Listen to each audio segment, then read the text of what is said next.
Thanksgiving Day meal. This is our show. We're brought to you by Intuit QuickBooks. My name is Kay Adams, Kyle Brandt, Nate Burleson, Peter Schrager, all here at home. Guys, my 4-year-old niece, who I don't get to see, drew me this nice little turkey. So I thought in honor of that, and it being our third hour, if we can get the guys back. Gentlemen, can we please do a dabbing turkey together? Last hour. Ready? Yeah. Okay. Count us in. All right. The last. Boom! Oh, I saw. Nate's like, kind of. Nate's like, I'll kind of do it. I'll just a little bit. Time for the lead block and the Roto Lead block. Thursday. We're going to make it a family affair, a big one. We've got Jane Slater down in Texas. Stacey Dales is in Detroit, two of the best reporters we have on NFL Network. Let's go, ladies. Jane, let's start with you. What is the vibe down there ahead of this big game, a battle for the NFC East? Well, good morning to you guys, and good morning to sweet Maya. Her Kansas City Chiefs faring a lot better than the Dallas Cowboys this year. You know, Ezekiel Elliott talked about the fact that he can't remember the last time they had a win. You'd have to go back to Week 5 here at AT&T Stadium, the win over the Giants. This same game, they lost their quarterback, Dak Prescott. That injury had a significant impact on the season, as will the loss of Marcus Paul, their strength and conditioning coordinator. At 54, he passed away this week. That was announced on Wednesday after collapsing in the weight room on Tuesday.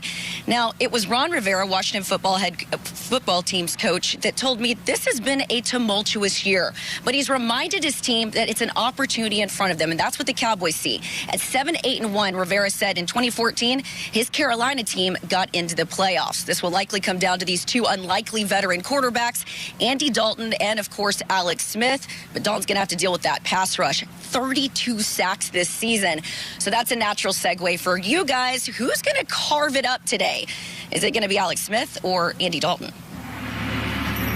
Oh. Round one fight, guys. Listen, I'm jumping right in.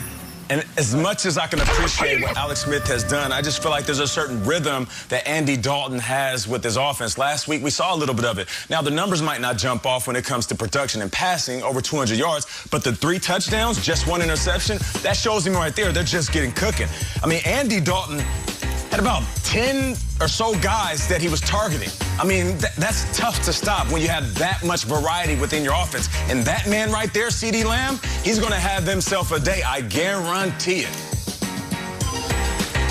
What world are we in that it's 2020 and I'm staring at Andy Dalton and Alex Smith's face next to a Washington football team logo and a Cowboys logo? Right. This is just bizarre to me. I've known these two quarterbacks for more than 10 years each. Dalton, a great story. Alex Smith, an even better story.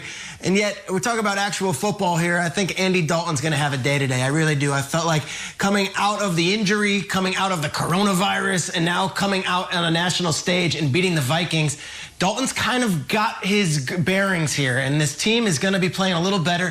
They showed it last week on the road. I think they're going to do it again today. Andy Dalton, and I would circle CeeDee Lamb, who he seemed to have great chemistry with last week. I think we're going to get a lot of CeeDee Lamb today on a national stage, just like we got Randy Moss in his rookie season on that national stage on Thanksgiving.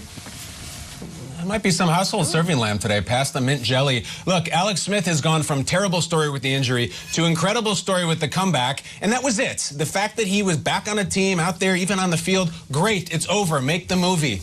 I don't think so.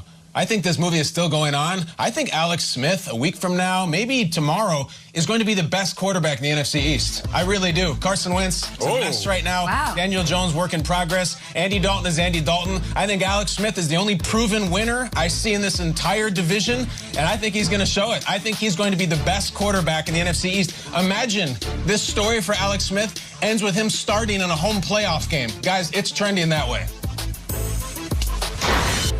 That would be amazing. Shrakes, to your point, it's a bizarre matchup. These two have met twice in their careers. Andy Dalton with the Bengals, beating the Chiefs back in 2015. Alex Smith then the quarterback there. Alex Smith and the Niners, get that, beat Dalton and his Bengals back in Dalton's rookie year in 2011. So they're 1-1. Let's see who gets the best of who today. Let's bring in Stacey Dale. She's at Ford Field. Stacey, what's going on in Detroit? Hours ahead of kickoff. It's pretty soon. The operative word for today, as ironic as it may sound, is hungry. Both of these teams coming in are hungry. The 3-7 Houston Texans have won 2 of 3 since their bye. Deshaun Watson said this week the energy's been different. They want to keep that going with a win that would feed that hunger. And then for the Detroit Lions, they failed to score a point and register a point this past weekend against the Panthers.